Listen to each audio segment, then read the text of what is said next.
Alors Bassam Tan, bonjour. Bonjour Hugo d'Info Libre. Nous sommes ravis de vous accueillir, ça faisait un petit moment que nous n'étions pas vus. Nous nous voyons aujourd'hui pour commenter un petit peu les élections législatives qui ont eu lieu en Turquie et dont les résultats ont révélé une double surprise, à la fois la défaite de Erdogan. Ça faisait 13 ans qu'il était au pouvoir, il n'a pas obtenu la majorité absolue au Parlement. Il a obtenu 40% à peu près, il me semble. Et la deuxième grande surprise, c'est on va dire la montée fulgurante du parti kurde, le HDP, qui a obtenu 80 sièges sur 550. Alors je voulais avoir un petit peu votre réaction à chaud sur ces événements. Alors, moi, franchement, je m'en réjouis. Parce que, avec cette gifle que vient de prendre Erdogan, la Turquie va connaître, à mon sens, un avenir beaucoup plus démocratique.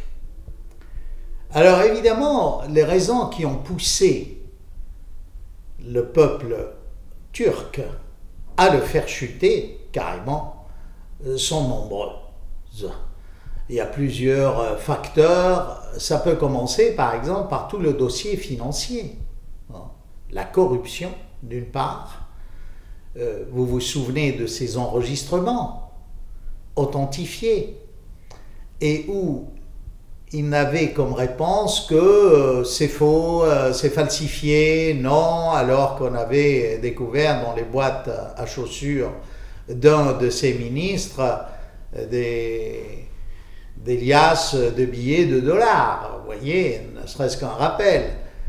Ça, d'une part. Donc, corruption, c'est à tous les niveaux. Un autre point, c'est que la mégalomanie de ce bonhomme ne s'arrêtait pas aux fanfaronnades concernant l'histoire ottomane, mais il voulait se mêler de tout comme si il était compétent dans tous les domaines. Et là, pour ce qui est de la Banque centrale et de la monnaie turque aussi, il a voulu imposer sa volonté au directeur de la Banque centrale, qui n'arrêtait pas de lui dire « mais c'est complètement faux, ça ne peut pas fonctionner comme ça ». Résultat, la livre turque a chuté, de même la bourse, entraînant un malaise économique. Ça, vous parlez juste avant les élections ? Avant les élections, tout ça c'est avant les élections. Alors, un autre facteur qui est celui de la répression. Vous vous souvenez de toute cette répression de la place Taksim. Vous vous souvenez également de ces entraves contre la presse, contre les réseaux sociaux, contre l'Internet. Il y avait vraiment de la répression qui nous rappelle des périodes noires de l'histoire de l'humanité. C'est des dictatures, et avec cela, il avait toujours le soutien des islamistes. Sa grave erreur, c'est celle d'avoir attaqué Fethullah Gülen, qui est un autre gourou, entre guillemets, de l'islam turc, qui est beaucoup plus célèbre que lui en tant que penseur, qui est installé à Philadelphie. Et si Erdogan avait pu gagner les élections avant, c'était grâce aussi aux troupes de Fethullah Gülen, c'est-à-dire ces deux branches islamistes, entre guillemets, qui se sont unis pour porter au pouvoir Erdogan. Donc, dans son propre camp d'islam sunnite qui tend un peu vers le rigorisme, il a perdu un grand allié. Et en plus, ce Fethullah Gülen avait beaucoup de pouvoir. Ces hommes tenaient des fonctions clés dans l'État et qui pouvaient démasquer toutes les manigances d'Erdogan.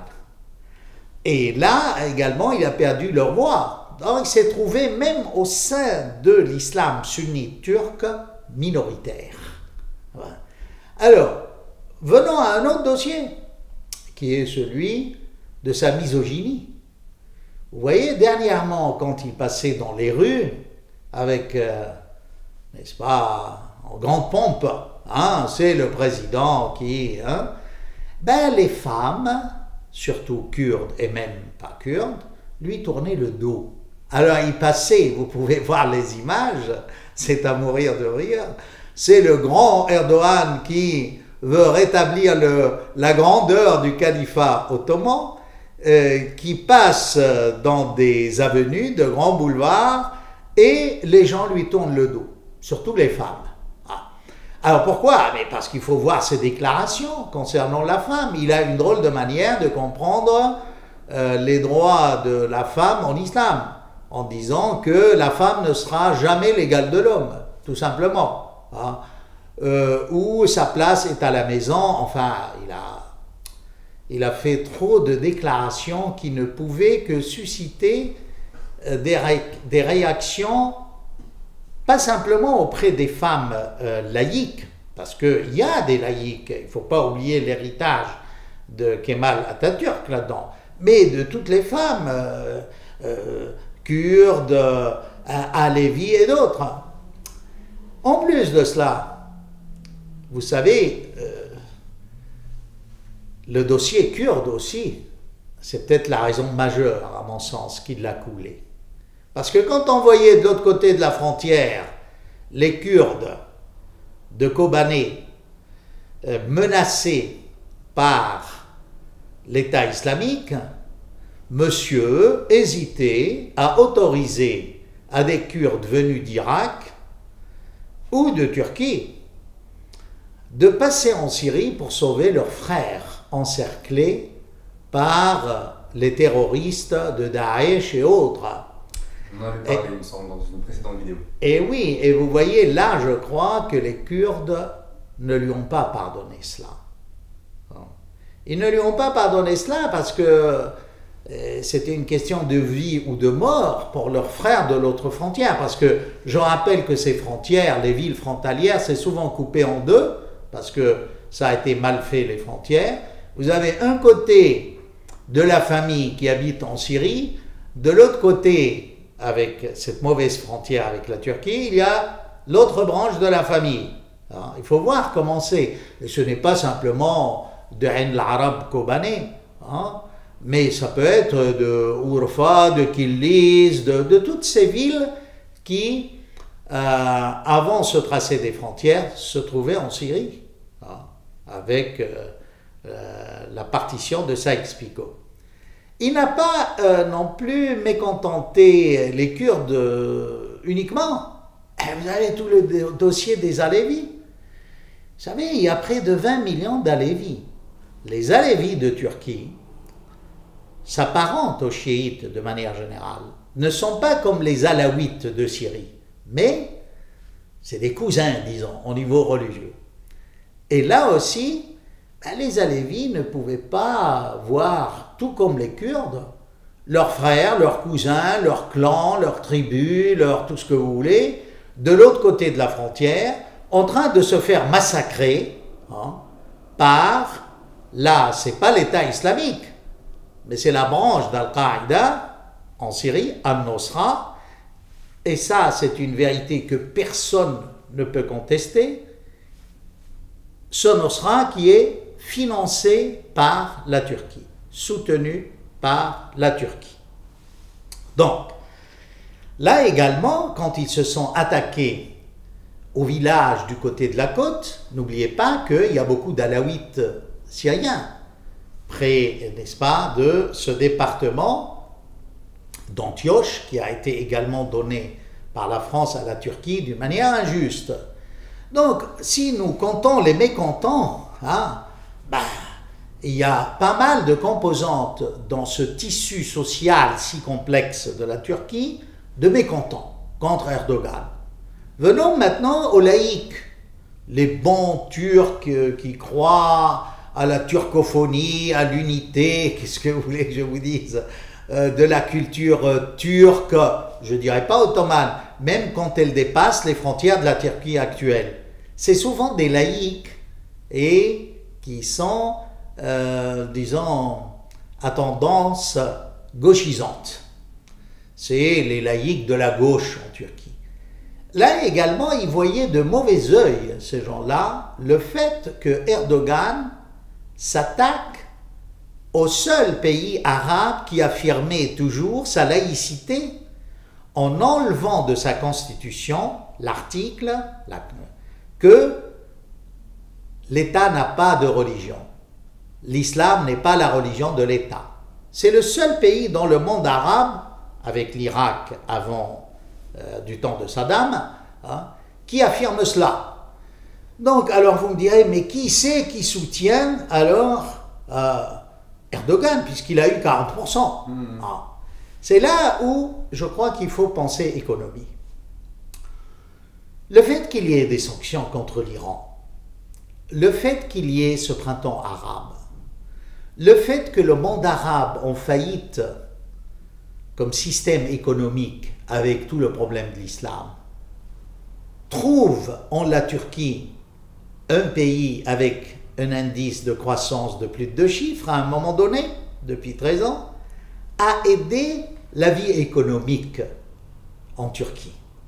Et vous ne pouvez pas pousser à la révolte un peuple qui économiquement, comme le peuple turc, a connu une croissance de son niveau de vie multipliée par 3. Avant l'arrivée d'Erdogan et après l'arrivée d'Erdogan, ben, les salaires ont triplé. Il faut ajouter à cela que, vu que l'Europe se cherche et ne veut pas d'histoire en ce moment avec la Turquie, que ce soit le Fonds monétaire international, que ce soit toute la commission économique et financière de l'Europe, elle a beaucoup aidé la Turquie actuelle, pensant que c'était le premier rempart contre l'autre monde qui n'est pas européen, tout en affirmant que la Turquie ne pourra jamais entrer en Europe. Donc, comme on ne la prend pas en Europe, il faut l'aider pour éviter. Donc, ça a créé une bulle économique qui a poussé les uns et les autres à dire, après tout, Erdogan gère bien, il est un peu corrompu, bon, tant mieux, ça fait marcher les affaires. Il y a des raisonnements qu'on entendait comme ça dans la rue. Et puis, vous ne pouvez pas arrêter cet éveil musulman. Au début, il y a 13 ans de ça, on ne pensait pas encore que Al-Nusra, l'État islamique, allait naître. On ne voyait pas le visage terroriste, barbare de ces gens-là. Vous me direz, mais les talibans ont bien fait sauter le Bouddha. On sentait que ce n'est pas des anges et qu'ils sont là pour détruire toute forme de civilisation et ils sont bien loin des enseignements de l'islam. Oui, mais à l'époque, la Turquie était assez... trouvait grâce aux yeux de beaucoup de dirigeants européens dans le monde. C'est-à-dire, on se dit, voilà un pays musulman qui réussit économiquement sans pétrole. Ah, sans pétrole. C'est que maintenant, la Turquie a du pétrole. Du Kurdistan irakien. Celui de Daesh d'abord.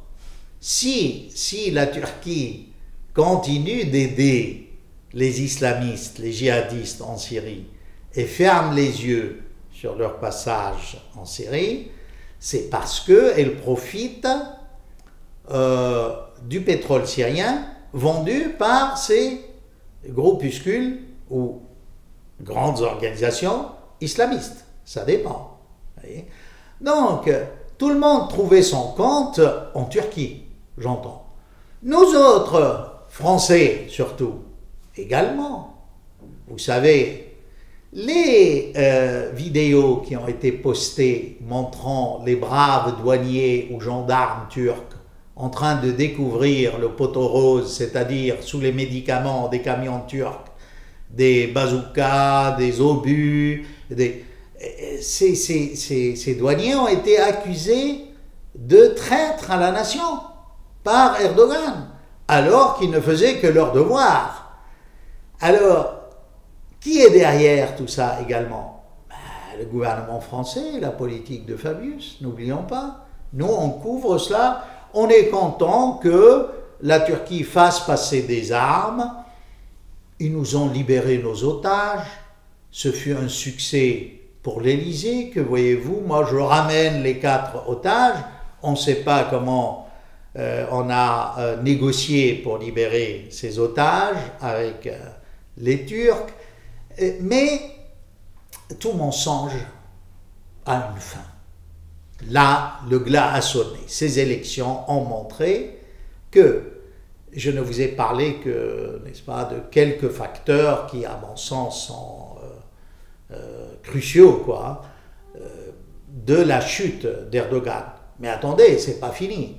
C'est-à-dire que si jamais Erdogan dissout le Parlement et va à de nouvelles élections, c'était la question que je voulais vous poser, justement. C'est là où, vous savez, beaucoup de députés de son propre parti vont perdre l'immunité parlementaire.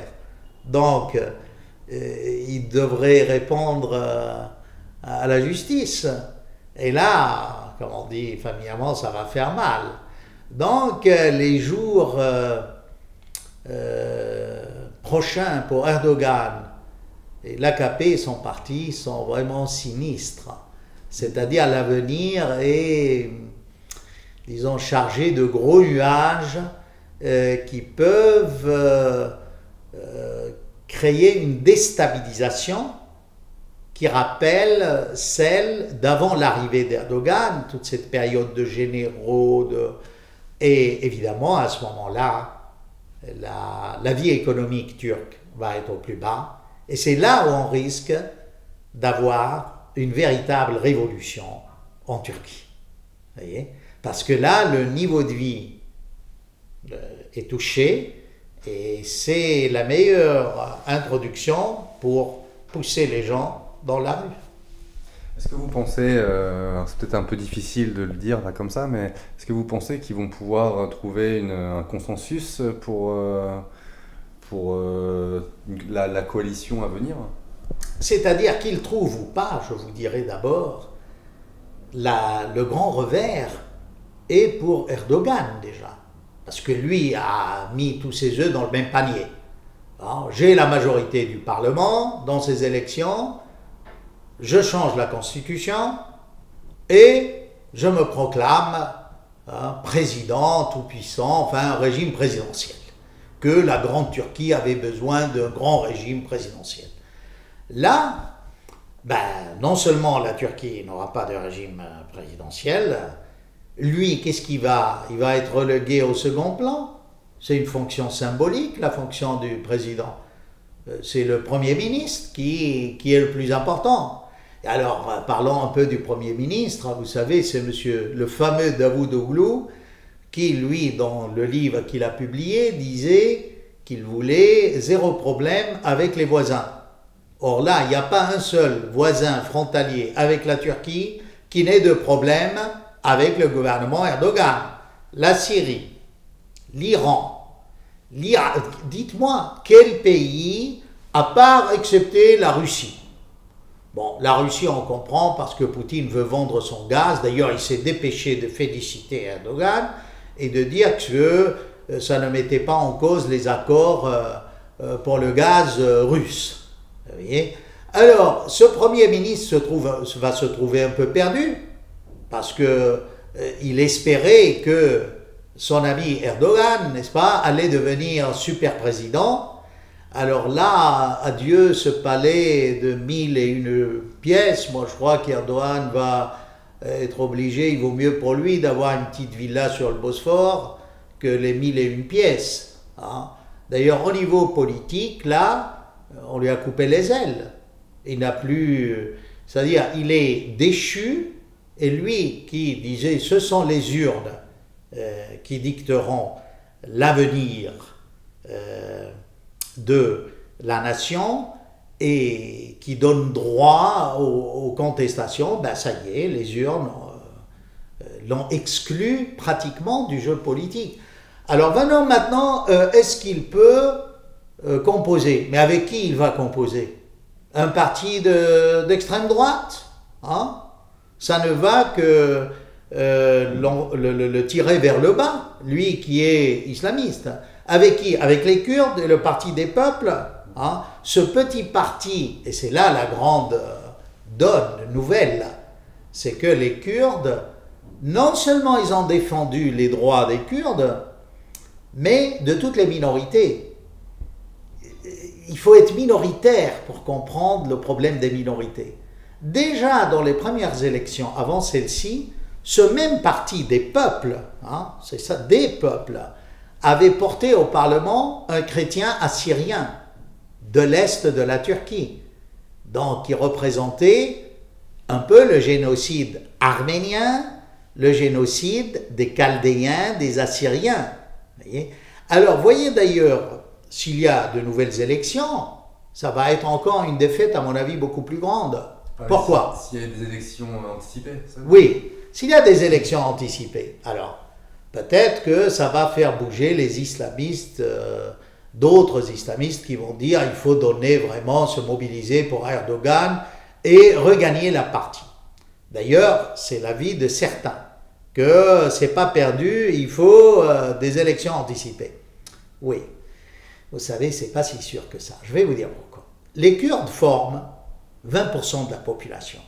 Ils ont eu aujourd'hui 79 sièges. 79 sièges, ça ne veut pas dire que tous les Kurdes ont donné leur voix à ce parti. Vous voyez? Et d'une.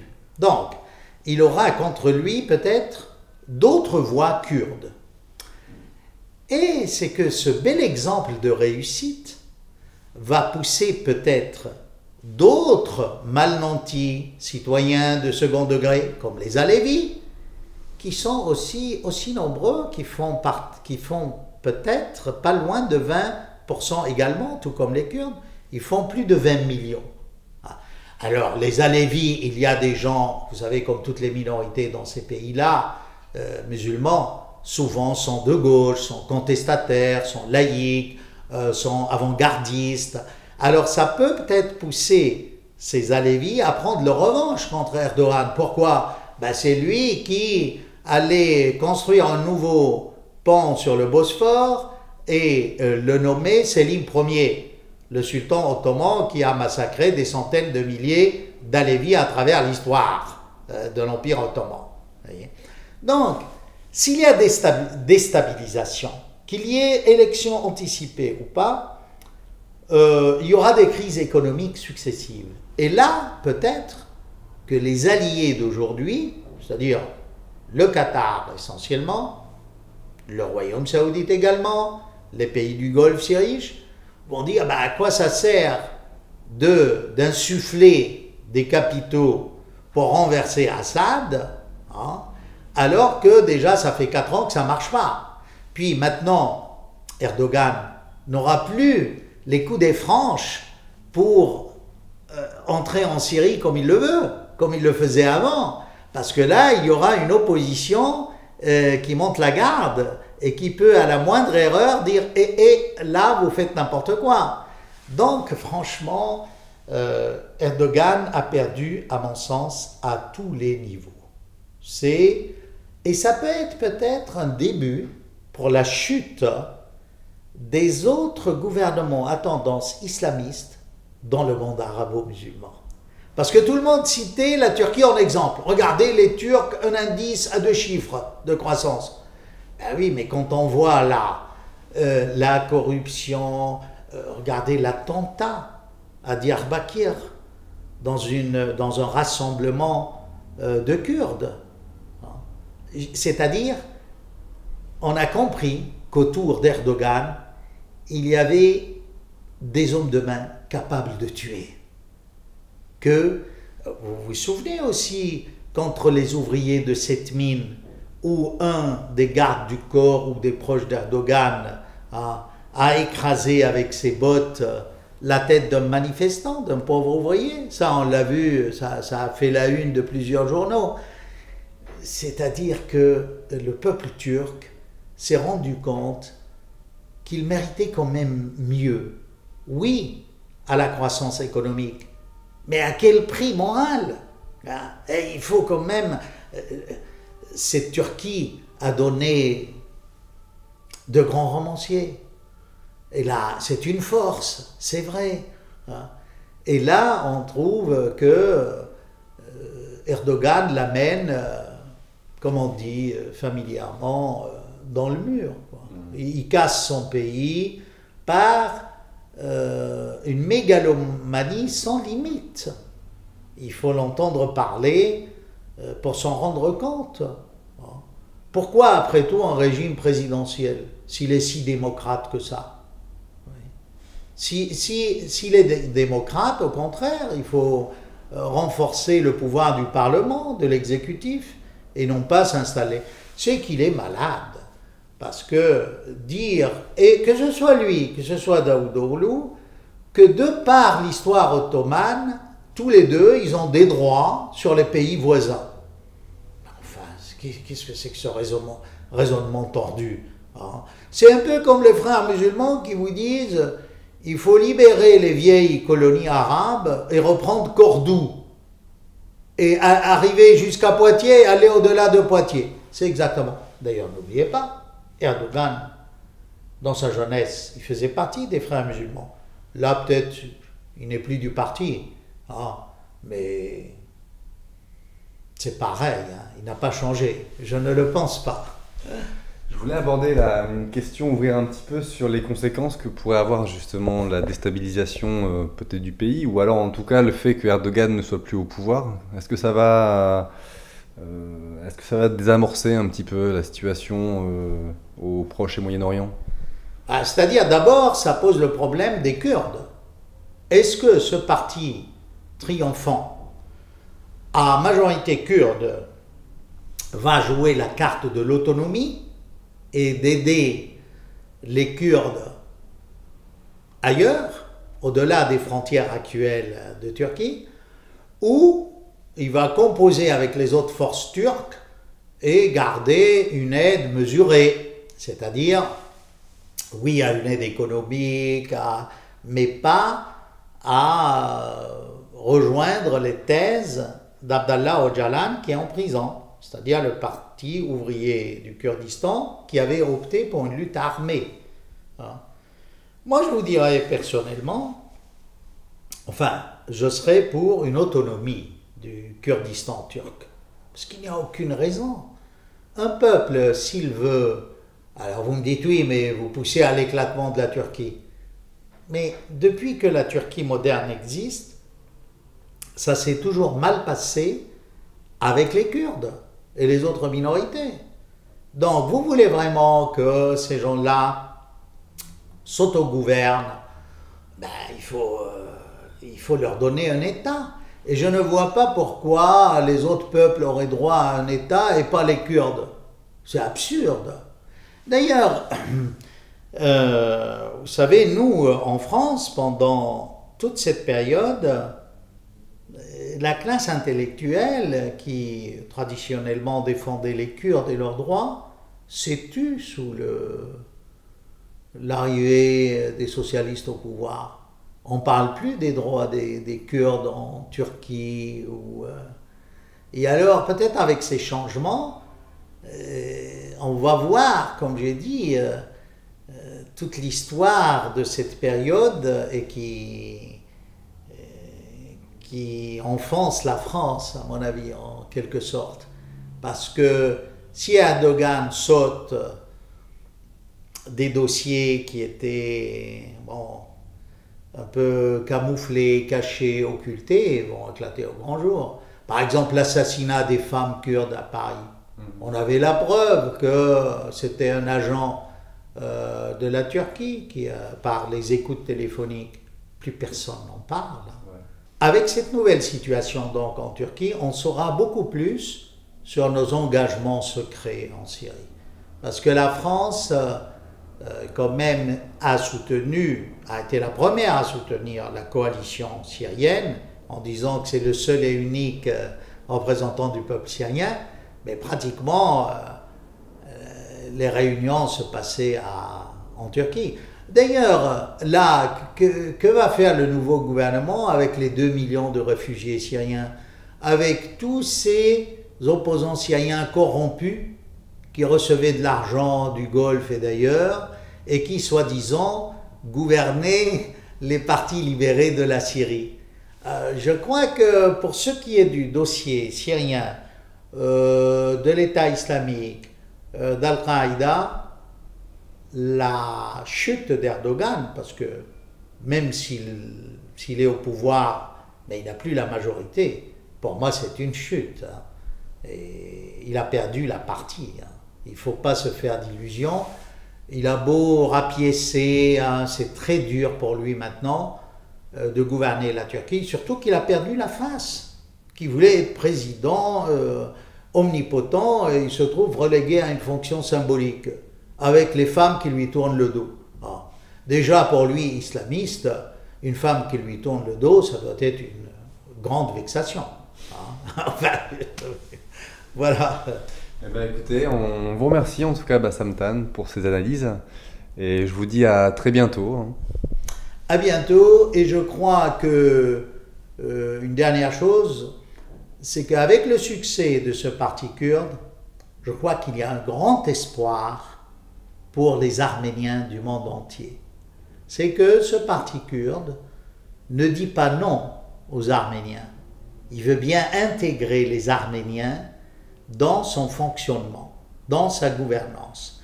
Donc, si jamais les Kurdes de l'Est de la Turquie arrivent à créer un État, il y aura sûrement une place pour les Arméniens.